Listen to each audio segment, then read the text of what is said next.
Good evening and welcome to tonight's edition of The Probe. The question still lingers. Was it an auction or a conference of negotiated selections? Well, it was indeed quite an election. The victors and the vanquished all know their smoothness level now. In fact, their real size in the elephant family. The NPP has elected fresh generals to lead the party to steer its affairs the next 4 years. Is this the combination the party requires to actually break the 8? Is a key question that will probably be answered correctly by close of year 2024. The over 6,000 delegates have spoken, and we've heard the victory chants, the speeches, and of course the whispers of concession speeches amid the shocking defeat. We at your election headquarters have always been here to walk you through this journey as the NPP elected these new leaders, both national and regional levels. Tonight on The Probe, we attempt a recap of the entire National Executive's elections, and my guest is the chairman of the planning committee, that's the election committee of the NPP, Peter Mcmino. We're live on the JoyNews channel, also on Joy 99.7 FM. It comes with over 30 affiliates dotted across Ghana's 16 regions. We're on myjoyonline.com.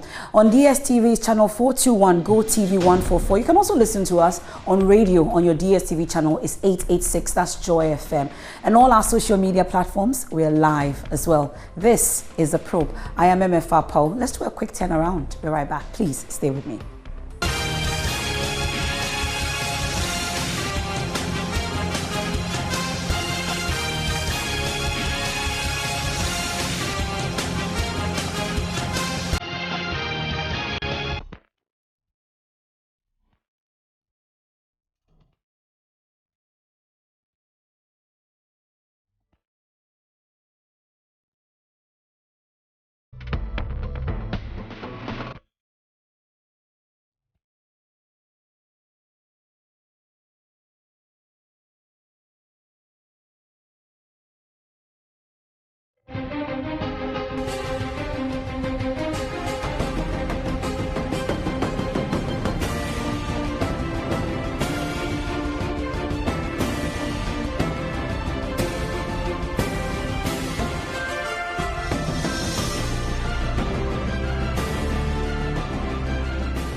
This is The Probe, and we are in the election headquarters tonight, of course, with the NPP National Delegates Conference in focus. They've been electing national executive. It's all over now, and we're looking towards the flag bearership race, and subsequently we'll be moving into that discussion. But tonight is the National Delegates Conference in focus, the election of the executives. And like I said, we'll be joined tonight by the national chairman of the election committee, Peter Mcmino. But first, let me bring in my colleague, Blessed Soga. He's part of the team that were on the ground yesterday, all the way to the wee hours of this morning until the declaration of the results of the election. And I'm sure by now you know that the chairman is now Stephen Ayesu in team, fit time lucky, and he won the national chairman position. We have Justin Kodia Frimpong, JFK, and Frimpong Kodia. He's the General Secretary of the party. We'll be going through the executives KG Mfua maintained as the women organizer, and we've been hearing from Stephen and team, we've been hearing from JFK, amongst others. But Blessed, you were on the ground we weren't expecting that we're going into the wee hours of the morning. Tell me, what really struck you with the entire coverage of the delegates conference, you would say? I think that first of all, it's just about how keen the contest has been.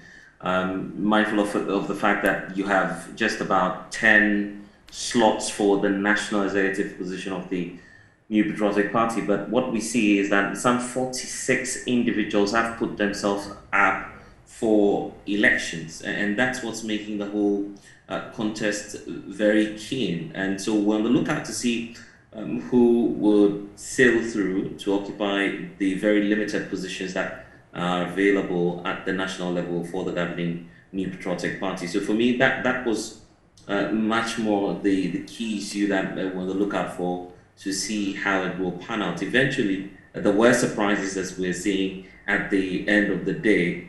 And then we're also getting to, for the very first time, know about some persons who we used to term as underdogs. They have now made that bold statement by becoming victorious, and they've done that in a very shocking manner. So we'll get into the details, I believe, as the story unfolds. Okay, well, but this issue also about the General Secretary position, well, the polls, the data and everything were in favor of John Boydu. But let's talk about the reaction of the delegates, for instance, from start to finish of the delegates conference yesterday, and the reaction of these delegates when JFK, for instance, came in as against when John Boydu came in. Tell us a bit about it, about your observation. Fortunately for myself and Elton and a couple of other colleagues who were on the grounds when the event started, we had the opportunity to witness the grand entry, we should call it, of a number of candidates. That also includes the various persons who are putting themselves up for election for the General Secretary position. First off, we had John Boydu, who was then incumbent General Secretary of the New Patriotic Party. He stormed the Congress with quite an appreciable number of following, and as usual, as you would expect of any other party delegate, they gave him a rousing welcome. We thought that was an indication that he was going to get an endorsement to continue to run the party as its General Secretary. But then, what stunned us was the grand entry of JFK, as is popularly known. Coupled with a change sign that was going ahead. Precisely. Once he moved into the Accra Sports Stadium, almost at every stance, and if you look at the Accra Sports Stadium and how the NPP did its design this time around, you have an allocation for each and every region where their delegates are, clustered together. So what happened was the candidates then decided to, of course, greet each and every region ahead of that crucial contest. So when JFK moved into the sports stadium, almost all delegates got up, and the gesture was the same. They were doing that gesture indicating that some change was about to happen. So that was, for some, the precursor, giving an indication that something indeed shocking was about to happen within the governing New Patriotic Party. And that's how it ended up at the end of the day, with JFK winning and toppling the incumbent General Secretary. Okay, well, Elton, I'm sure after this, you got to interact with a lot of the candidates, the aspirants, or the contestants, I should say. At the end of it all, I know that you got to interact with JFK. I'm sure as a media election headquarters, you were very curious to speak to John Boydu, for instance, as to what exactly went wrong. Were you able to get anything from him? I know if you did, you would have put it out by now, but publicly, privately, did you get anything from John Boydu? I think John Boydu left before the final declaration of the results. He did? So, yes, because at the time they declared the results, we covered the whole area, we didn't see him. But before the declaration of the results, in fact, when voting was underway, I saw him at the back of the main platform, and we had a chat. At that time, he was very confident that he was going to win. In fact, the direct question to him was, you've been involved in elections from the constituency base to regional to national. In fact, for you, it's been a service to the NPP. So at this very moment where people are deciding whether you lead or not, what is going through your head? His response was that, I know I will come out with flying colors. That was what he said. And he was surrounded by some loyalists of the party at that very moment. But even then, the mood wasn't that of optimism. It was it was being cautious the way things were. Because if I can tell you for a fact, Friday around 3 p.m., it became very clear that the body was on his way out of the party as General Secretary. Tell us what the signs were. What were the signs Friday? Yeah. So Friday around 3 p.m., I went to see one of the chief executives of some of these state-owned enterprises, one of these state-owned enterprises. So when I got to the office, he was in a meeting.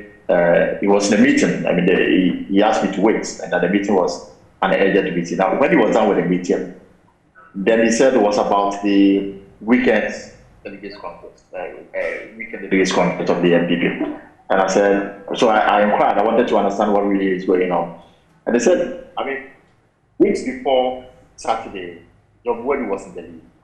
And then a few hours, less than 24 hours to the polls, from what they had got from intelligence and, you know, some surveys conducted by people close to government, it was clear John Wadi was out of the picture. But the results was really very disgraceful. So that meeting that was involved in was to find a way to try and see if they could turn things around before Saturday morning. So that's how some persons who were close to the party in respectable positions were called to that meeting.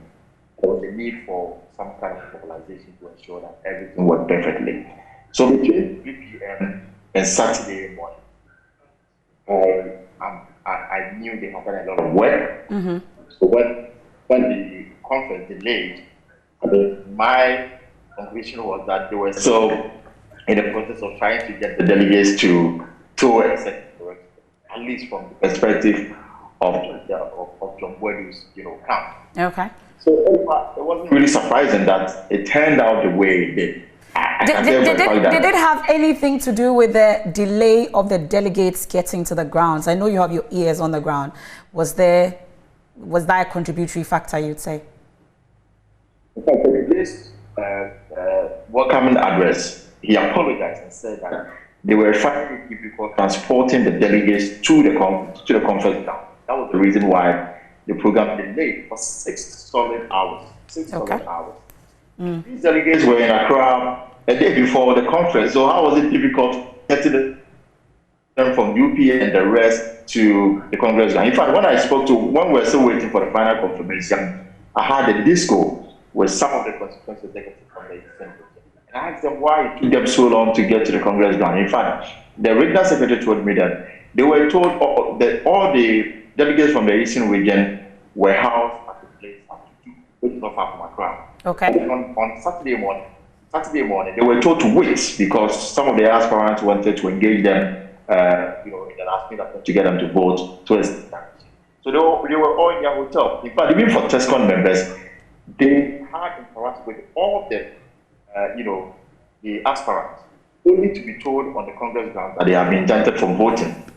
So clearly, the delay possibly had to do with the delegates maybe not wanting to come on time so that they could, or the contestants trying to get them on their side. But whatever it was, the turnout is what reflects the feelings of the party. Indeed, when President Kufuor was called to come and welcome the new executives, while he was walking to the main platform, we heard chants like, we already reshuffled the party. It's about time you reshuffle the government. So clearly, it was pretty obvious that the party wanted a certain direction.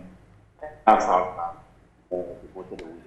Well, we will definitely get back to my colleagues on this, the backstory and those things that they witnessed that you may not have seen, you and I may not have seen on the television during our live coverage. But it's a good time now to bring in the chairman of the National Election Committee, Mr. Peter Mcmino. Many thanks for your company tonight here on the Probe, your election headquarters. First off, I'm curious about the theme for this particular event. Holding together, working together. What's the thinking behind this particular theme for this delegates conference? Thank you, Jifa. Party organization and elections are held every 4 years on NPP's calendar. Mm-hmm. So you are given the position like they were given this morning, and in the next 4 years, you have to account for it. NPP has structured its internal elections such that they stray 2 years away from the general elections. So you will see that we have 2.5 years to the next elections, so that when new people come in, like Justin Kobia and Stephen Team, they will be able to pick up the pieces in time for the greater battle of the general elections. But we have realized that in any general elections, there are certain key ingredients that one needs to be able to win an election. And one key ingredient is that of unity. So looking at what has transpired over the last few months, from the polling station elections, from the constituency, from the regional, there have been some people who have lost the elections, some people have won. There is the need to bring all these people together to work in unison, to work together and hold our hands together for the greater battle in 2024. So that informed the theme for the conference. Okay. But how about the suggestion and the thinking that holding together is to suggest that the center is not holding, things are falling apart, such that that informed this particular choice of theme? Is that the case? That's not. The explanation is what I explained to you, that we have done elections for polling station, constituency. Some people lost, and they think that, well, if they don't want me in the party, I better go my way. But we are saying, no, you are a member. You are a member of the party. Come, let's hold hands and work together. Because what has been happening is an internal elections. It's a family elections. That is not what NPP's constitutional objective is. The objective is to win general elections, and that is 2.5 years ahead. So come join us and let's work together to win the elections in 2024. That informed the choice theme for the conference. Okay, well, this is the probe. This is the probe here on the JoyNews channel, also on Joy 99.7 FM. And with me this evening is the Chairman, National Election Committee of the NPP, Mr. Peter Mcmino. We're live also on myjoyonline.com, all social media platforms. This is your election headquarters, and there's a recap of the NPP's Delegates Conference. And with me, you've been hearing also earlier from my colleagues Elton Brobe and Blessed Suga. Well, it's a new crop of leaders, and the concerns are about whether this is the team or the right combination that will help the NPP break the 8. And I'm sure all is clear for Mr. Peter Mcmino this time around. We can see him now. And I would want to find out, since you've been telling me about holding together and working together, for you, this is a position you've held before as chairman of the party. Looking at the combination that you've seen elected or emerge as executives of your party, is that the right combination for you? Is this what you were expecting? I can assure you that NPP delegates never disappoint. They never disappoint.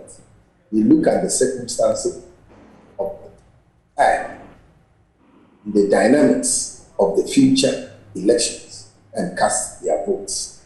And when they cast their votes, that is it. It's final. What is important is that those who lost or those who won would understand that we are in this family business together, that the greater battle lies ahead in 2024. So for me, the constitution of the party, which is the highest authority of the party, enjoins delegates to choose leaders every 4 years. And once they choose them, which they have done, like I said, they never disappoint. So we take it in good faith, and the people they have chosen have the strength, the wisdom, and the character to take NPP to the next level. That statement, they never disappoint, could be for good or for bad. For you, this disappointment or never disappointing, for good or for bad? For me, once they have chosen, it is for good.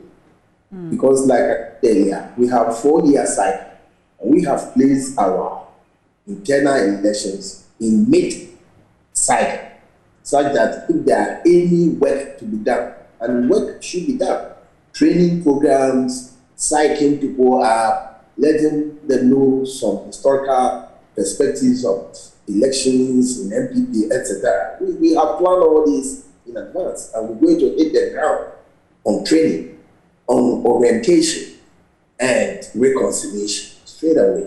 So, great, we have many things to do to bring us up to speed for the challenges ahead to win the next elections. Already, I see that there's a softening of stance in terms of breaking the 8. It's not longer more like an easy sailing, easy does it kind of, situation when it comes to breaking the 8, at least from the talk that I had yesterday. Now it looks like there's more hard work to be done in breaking the 8. But with the crop of leaders that you have, is it going to be harder to break the 8 or easier? You see, you can't win any elections on soft notes. If you are not prepared to work hard, forget it. Forget it. Elections are won with hard work. And I trust these gentlemen who have joined the team. It's a team. And we have formidable old folks in it. Like my old Peter Sobari. She was my woman organizer when I was chairman. So she has the institutional memory of everything that has gone on over the past so many years. So it's quite good. It's quite good that we have such people. Kejemfua is on her third term. She also has some institutional memories to assist. So it's not like a completely brand new set of people. And we believe in teamwork. So even if you are a chairman or a general secretary, you are not the only person going to call the shots. It's a team. It's an executive team that's going to run the show, led by the chairman. Okay, so they're going to play by that same rules, and certainly we will move on and win election 2024, which is quite important. Were you surprised about John Boadu's exit? I was very surprised. At the grounds, I realized that things were not looking like how it had been predicted over the few weeks before the D-Day or yesterday. But on the grounds, I could see that there were some misgivings about retaining his position from some of the executives. But that they have spoken. So who am I to question the wisdom of delegates? And like I said, you must trust NPP delegates. They will never disappoint. So that is it. It's unfortunate, but so be it. You would have wished he stayed. I wish, but like I'm saying, so be it. The delegates have the final say, not me. Well, this could be the one time that you may disagree with the delegates, even though they never disappoint. If you disagree with them, it will not amount to anything if you are a Democrat. If you are a Democrat, you swing with where the majority are. And that's what the rules of the game are. So the delegates and the majority have spoken, and that's the end of the game, and you must move in tandem with that. Do you think that the delegates rewarded loyalty this time round, or they may have followed other influences? You see, Emefa, when the aspirants applied to these positions, they were vetted. And among the various criteria we used in the vetting was your loyalty to the party. Okay, so we questioned people and graded them and gave them certain marks, also based on loyalty and commitment to the party. So we have gone through that exercise at the vetting stage. And obviously, John Boadu has been my youth organizer when I was chairman. He has been an organizer. He has been all my things. So his loyalty is not in the slightest dispute at all. No. So we checked them through all these things and their knowledge of the party's constitution and the position they are seeking for. We also look at their vision for the party. When they come to the vetting, we go to office before one expires or giving a certificate of move to the next level for your campaign. So I'm happy that we did all this good job and there was no complaint about it. There was no appeal. There was no letter complaining about Mr. A or B, such that the appeal committee would step in.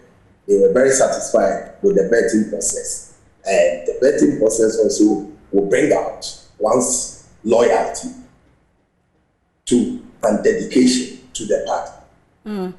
I think for once, as a committee, because I heard you at one of the press conferences, for instance, mention that there will be sanctions for those who monetize this election. But it appears that that's not what happened. We've heard some candidates mention that they've been paying TNT, for instance, for delegates. How come the party is not applying any sanctions? You're not sticking to your words. Never. You are saying this. You say you have heard. And you think you can go and stand in the law courts and say, I heard. No. Because it is what... How else do you gather evidence? This is said publicly. What we are saying comes under the PNDC law 284. That is cheating and bribery in voting. It is a criminal offense. You don't go to the police station and say, I heard somebody say he has been paid 2,000 cedis for transfer. How? Okay. Okay. Let me just give you. Let me give you one evidence right now. Stay with me. Let's listen. Listen. Into a law court. Listen. But yet today, I hear people are going behind me with money. They want to buy your vote. They are using money now, and when they finish, they cannot come to you. But Asabi, is that not what everybody is doing? Is that not what everybody is doing, trying to influence the delegates with money? Are you saying that you've not paid a dime to anybody? I have gone round 3 times. I've given them TNT 3 times. Those who are coming with money now, they went once, and they gave only 200. At least I gave TNT 3 times, 150, 150, and then 100. So I've given some. So I'm giving some. And then they came last night. I've given them something. But others are going back. They want to buy votes. I don't know where the money is coming from. You heard that? As for me saying he gave them money for TNT, that's what I heard. Okay. That he's gone rounds 3 times, and every time he goes, he gives them money for transfers. That's what I heard. So that's not a part of the crime on the PNDC law 284. Okay. Which is treated. But I also heard him in there mention that as he speaks that day, this was yesterday, another candidate was going around giving them 200 CDs. Really, really, let's not be hypocritical about this situation. You're saying that as the chairman of the election committee, you have no idea about aspirants giving delegates money. And so, Ms. Apawu, you want to with the aspirant come to Mcmino and tell him, I'm going to give delegates 1,000 CDs. What is important is for Mcmino to be proactive and put in these structures that will forbid the occurrences of these kind of treating and bribery. And did that and was that structure put in place? Very, very, very effectively. I am telling you, for the first time in various congresses in NPP, this is the first time that we have highlighted. You see, because you see, we wanted party members to also be educated on this law first, because it looks like the law is buried somewhere. So we brought it up from wherever it has been buried into the surface, and through your medium, we were able to reach out to the larger delegates and the general public. Hey, this is in the law, be careful. Be careful. And I even went on to show some video of recently an internal election in Nigeria where some people were caught red-handed. You see, that's the occurrence. There they were caught red-handed, parting with money to delegates at the Congress grounds. But I think that your representatives who came to the Congress, didn't see anybody parting with monies, exchanging monies to urge protest delegates to vote for him on the Congress House. At least, having highlighted that to the generality of Ghanaians, you must put this in the back. So you're saying that as a committee, as a party, you can tell us as a country right now that no single delegate was giving any money by any aspirant, according to your intelligence that you picked up as a committee? From what I know and from what I said, but I am saying that commenders for highlighting and bringing this up. But this law has been in the books for quite some time. That aside, commending you for highlighting is different. I've asked a direct question. You can tell us right now that no single NPP delegate was giving any money by any aspirant, according to your intelligence as the chairman of the committee. As far as the chairman of the National Election Committee knows, from where I sit, on the Congress cards, I never saw anything like that. Okay. Well, what really was the cause of this delay with the arrival of the delegates to the ground? 2 or 3 issues. The first one has to do with slapping of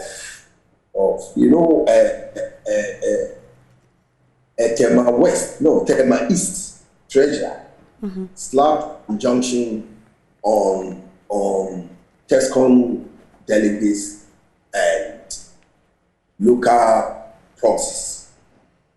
We had the order around 8 p.m. on Friday. So on the Congress grounds, we were set properly. And we had to go into discussions with our lawyers, the Electoral Commission lawyers, as to what to do. We discussed it at length. It took some time. Also, secondly, the Accra campuses of the University of Ghana and close by institutions were still in session. So we couldn't get accommodation close to the Accra Sports Stadium for the delegates. So some went as far as Eastern Region. Commuting from Eastern Region to the Congress grounds was quite a distance. So that also is a cost. But I have read from certain social media posts that they said they were waiting for their monies from aspirants. But as for ground, the aspirants, all of them were at their Accra Stadium. So they were waiting for nothing. And I'm happy that the aspirants were there because we told the aspirants to come in and they came. So no aspirants were going around to give money because all of them were there. And at a point, they were even calling me and reminding me that I have brought them there and they are sitting down doing that.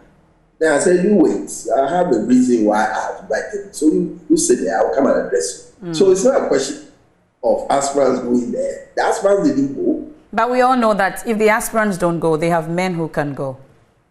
Well, there are so many ways of doing that. But I'm saying that directly, no, the aspirants were at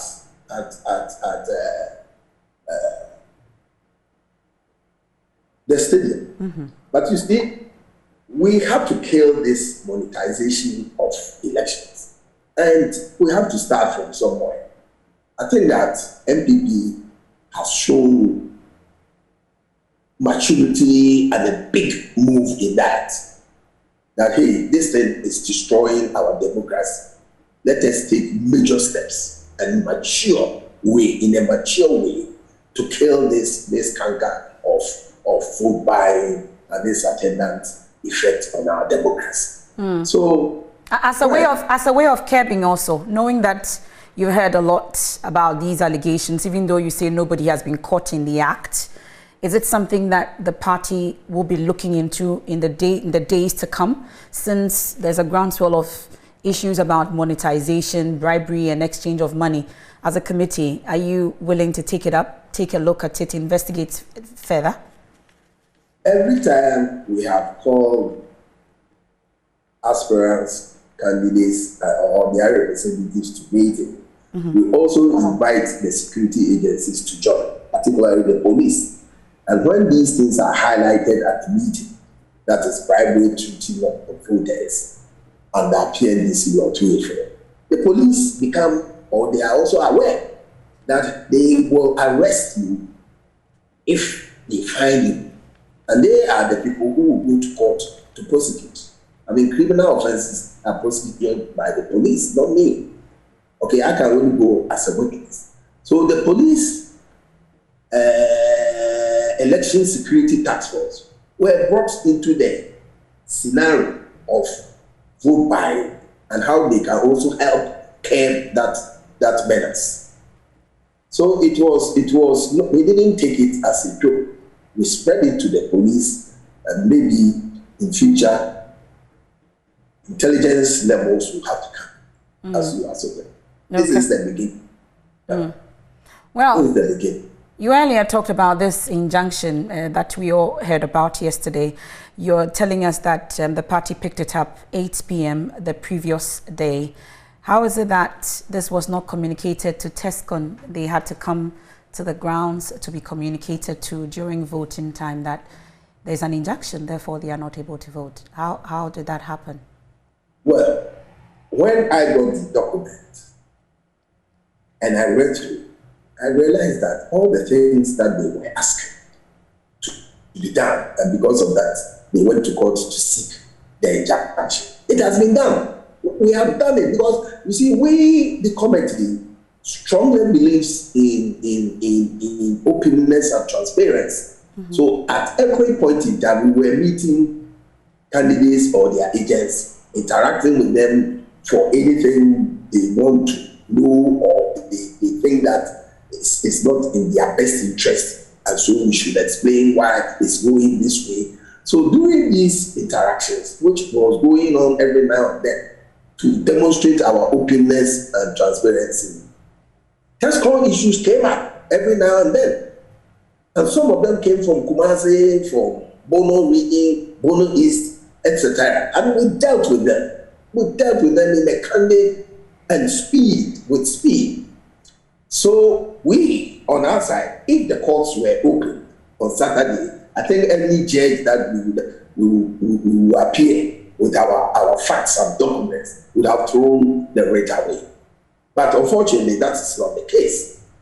So we deliberated on it, whether the reliefs they are seeking and the things they want us to do, which we have done already, is enough for us to go ahead, or we should wait and appear before a judge and put our case and facts across before a ruling is made by the judge. So ultimately, the lawyers advise that, hey, don't go there. Allow the matter to take its full course. You believe in the rule of law, and as such, don't let the TESCON people vote. By that time, it was late. So in the morning, I communicated on the platform at the stadium to everybody in the stadium that TESCON will not vote. I announced it. But I didn't hide it from anybody. But when I received it, 8 p.m., it was rather too late to get TESCON people not to come. Okay? The person who did the entire business of injunction or injuncting the process knew that timing was good for him, because at that point in time, the courts will not be sitting on Saturday. So he thought he would have gotten a sponsor, you know. So there was no way we could have communicated to TESCON at that point in time until the following morning on the platform, in which an announcement was duly made to everyone. Yeah. And this injunction definitely impacted negatively or the integrity of this election, you would say? Oh, the numbers are not too huge. It was, TESCON is 291, and the other group who were injuncted local proxy voters are 16, 1/6. So if you take this as a percentage of the total delegates, it's only 4.9%. 4.9%. And you're downplaying that figure. One vote. All it takes is for one vote. So if you're telling us that over 400 votes is just because I haven't finished. This is mind you, I'm coming. This is an annual delegates conference. This is an annual delegates conference. And under the NPP constitution, 1/3 of the delegates constitute a quorum for business to start or to move on. So we had exceeded the quorum level mandated by the constitution. So certainly we were good to go. We were good to go. Now you are looking at quorum though, but this could have changed something maybe for even John Boydo. You never know. Well, but we were within the law anyway, as far as the quorum was concerned, and that was what was very important to us, that we don't break the law. And indeed, didn't break the law. I was very happy with the numbers as well. 4.9% is not a huge number that could affect the fortunes of the election to anyone or any person. Well, overall though, from where you sit, I'm sure you've been looking at the preliminary, findings in terms of the organization of this whole election for yesterday, going into the early hours of this morning. We'll talk about the delays and how it was handled amongst others. But really, what are your preliminary findings in terms of the organization of yesterday's election? Election, Ms. Apawu, is not an event. It is a process.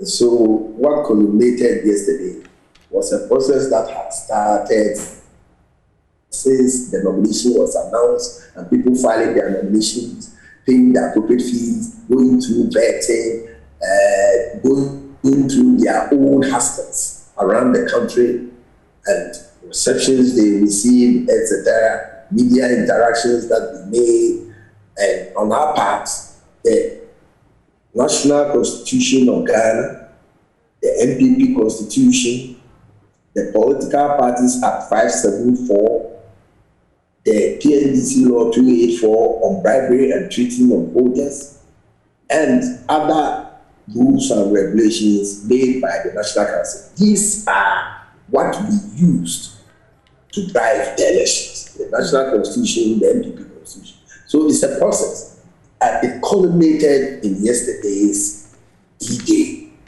event. I think that overall, it was a smooth, peaceful event that passed the test of any election. And our objective was also to conduct an election along the levels of national elections conducted by the electoral commissions. So many of our rules and regulations were similar or same as what the EC has done in their constitutional instrument used for elections. And I think we did well in that direction on the D-Day event. But mind you, the D-Day is a process that culminated from the sale of forms right up to yesterday. Well, we got a report yesterday about one arrest. For instance, our men were on the ground. I'm sure you've been getting reports on this, and if there were others, tell us about it. One person from our report, were there more? What exactly was the issue? Well, you see, along the lines, people invaded the pitch when counting was ongoing. And we thought that that was going to bring a chaotic situation on the pitch and when they were doing the count. So an announcement was made that everybody should move outside the pitch for we to have a smooth and the counting to be conducted in a serene atmosphere. Some people who have heard one or two polling station results were jubilating on the pitch. Okay? And the police tried to drive them away. And I think they were resisting going away, and a scuffle ensued between them. Ultimately, tempers cooled down, and everything went on, and they went off the pitch. That was the ulterior motive which we were able to achieve, for peace to prevail, for the sorting, counting, and collation to continue. And we got that, and I'm happy about that. Are you happy? So it wasn't a major incident at all. It was just somebody who was jubilating when the entire results may have not been collated, but he thought that he would not go off the field. He was just roaming himself on the pitch, roaming himself, and the police were trying to drive him out of the pitch because an announcement had been made that everybody should move out of the pitch to enable peaceful counting in a serene atmosphere to continue. That was. Will anything significant happen to almost all the regional folks that were declaring their support for John Boadu? That is a matter that the national will be referred to the disciplinary committee for us to look at what steps they will recommend to the National Council and the National Executive Committee. So that has already been done? It's been triggered? That action has been triggered already? Mr. Apawu, we just finished this morning. So tomorrow we'll be meeting, and then we'll take stock of the events of the past and then see how we can move forward. But it wasn't a one-time thing. It's not like it just happened yesterday. We've heard them over the period prior to yesterday, so I'm surprised that no action is being taken until after the election. To begin with, somebody has to make a formal complaint according to the NPP Constitution. And when the complaint is made, then we will refer it to the disciplinary committee for investigation. And when they finish their investigations, the recommendations they will make to the National Executive Committee or the National Council.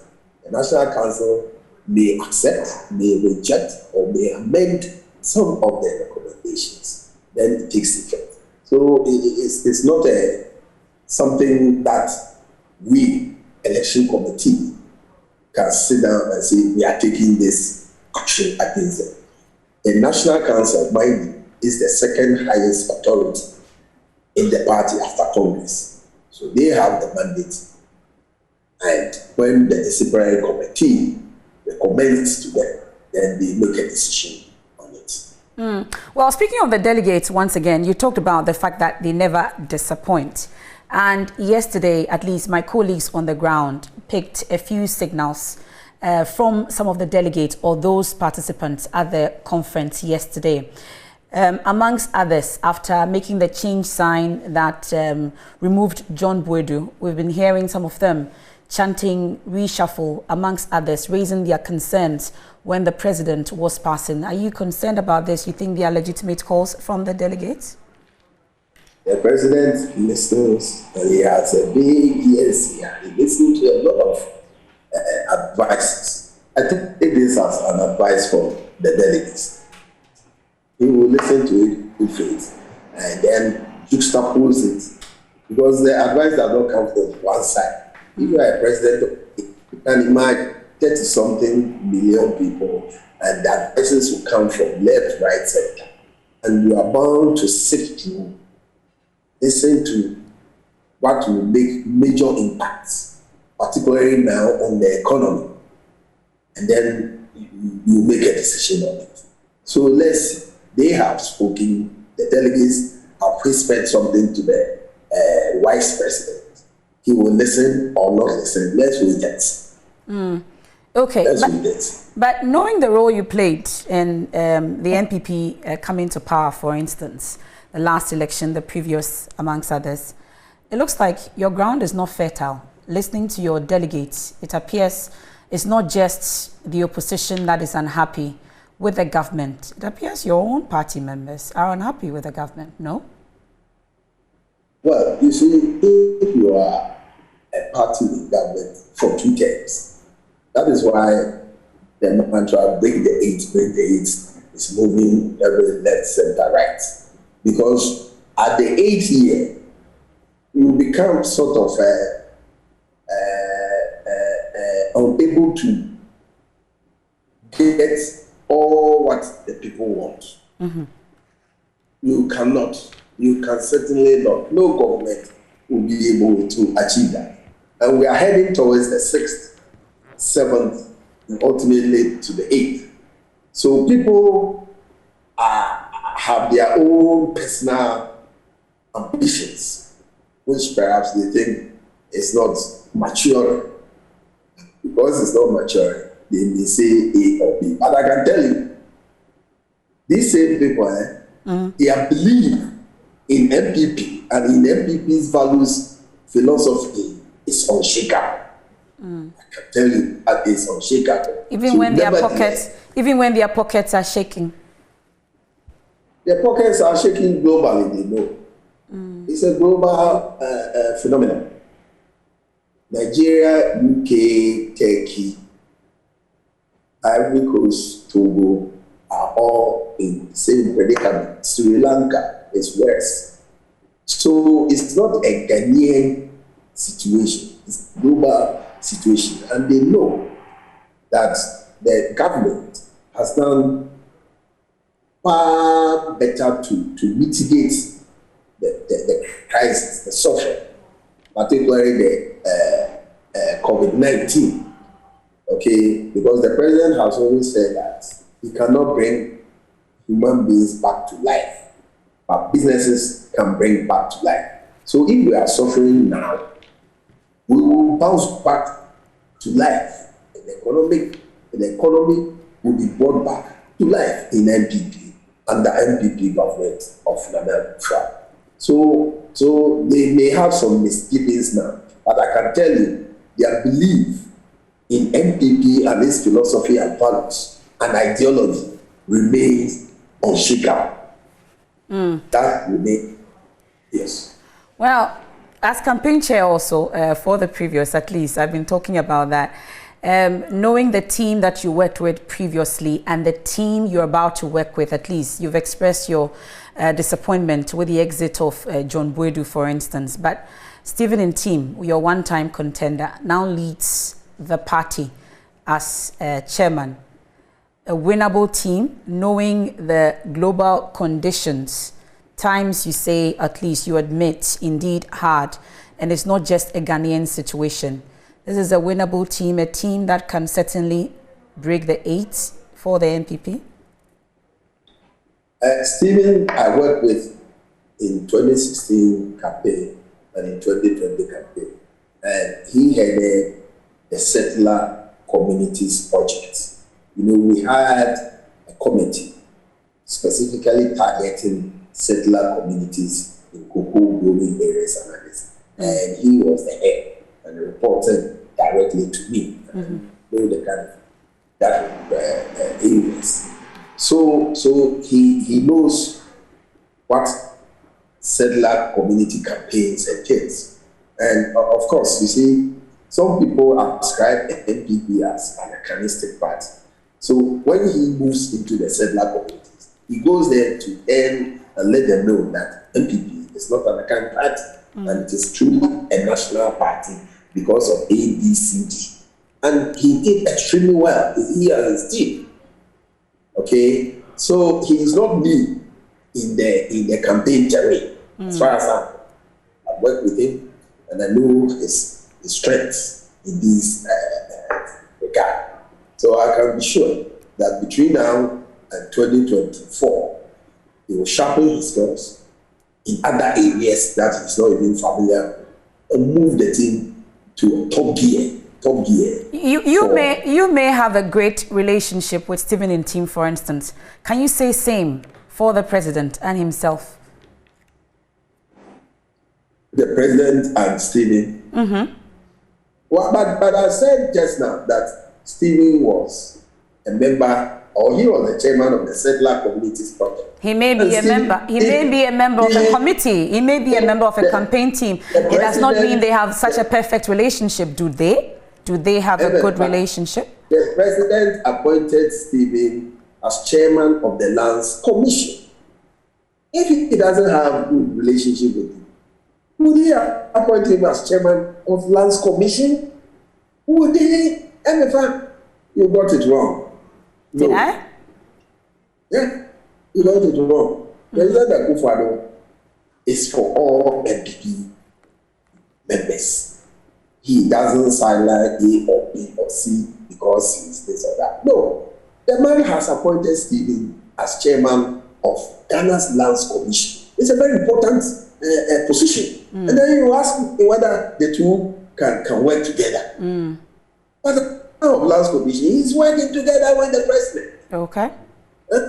Yes. So the working together starts at that level and definitely will be holding together. Oh, they have holding their hands together and working together long ago. Okay, this executive, there are those who are already saying that we have the Alan faction and the Bawumia faction. Which faction really is going to really benefit from this? Is it really the case that people are talking about? That there is a Bawumia faction. That this crop of leadership that has been elected favors one faction as against the other. I have heard Stephen before the election saying the delegates should elect a presidential candidate for him. Okay. And his team. Okay. And he will give them a president of the republic. Okay. So I don't know where this is coming. Okay, we are grateful. That's Peter Mcmino, is the chairman of the National Election Committee for the NPP. I'm indeed grateful for your time. Another edition of The Probe comes your way next Sunday. Today, though, we've been in the election headquarters. I am Emefa Apawu. On behalf of the entire team, many thanks for your company. A Walk with Jesus is up next for our radio audience. Please stay.